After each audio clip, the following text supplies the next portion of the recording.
ఈరోజు మనం మెలస్మా మంగుమచ్చలు అంటాం కదా తెలుగులో. వాటి కాజెస్ ఏంటి, ట్రీట్మెంట్ ఆప్షన్స్ ఉన్నాయా లేవా అన్నవి చూద్దాం. హాయ్ అండి, this is doctor Soumya Manasa, consultant dermatologist Kakinada నుంచి.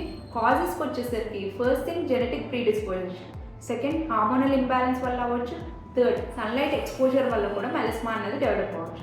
మెలస్మా అన్నది విజిబుల్ లైట్ ఎక్స్పోజర్ వల్ల కూడా పెరుగుతుంది. అంటే ఫోన్స్ ఎక్కువ చూస్తున్నాం కదా, దానివల్ల స్క్రీన్ టైం ఎక్కువ అవడం వల్ల అవ్వచ్చు, లేదంటే వంట వండేటప్పుడు ఆ పొగ వల్ల కూడా మెలస్మా అన్నది పెరగవచ్చు. సో దీనికి ట్రీట్మెంట్ ఆప్షన్స్ వచ్చేసరికి ఫస్ట్ థింగ్ స్టార్ట్ చేయాల్సింది sunscreen application. Sunscreen application అన్నది ఎవ్రీ 3 to 4 hours తర్వాత కూడా అప్లై చేస్తూ ఉండాలి, ఈవెన్ ఇండోర్స్ ఉన్నా కూడా.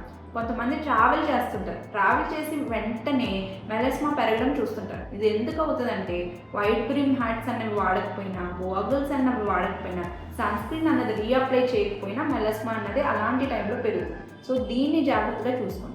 సెకండ్ వచ్చేసరికి పిగ్మెంట్ కంట్రోల్ క్రీమ్స్ ఉంటాయి, అంటే నైట్ టైం అప్లై చేసే క్రీమ్స్ ఉంటాయి, అవి కూడా వాడచ్చు. థర్డ్ టాబ్లెట్స్ కూడా అవైలబిలిటీగా ఉన్నాయి. వీటితో పాటు అంటే మెడికల్ మేనేజ్మెంట్తో పాటు కెమికల్ పీల్స్ అండ్ లేజర్స్ కూడా మేము సజెస్ట్ చేస్తుంటాం. So if you are someone who is having melasma, let's fight it together. Thank you.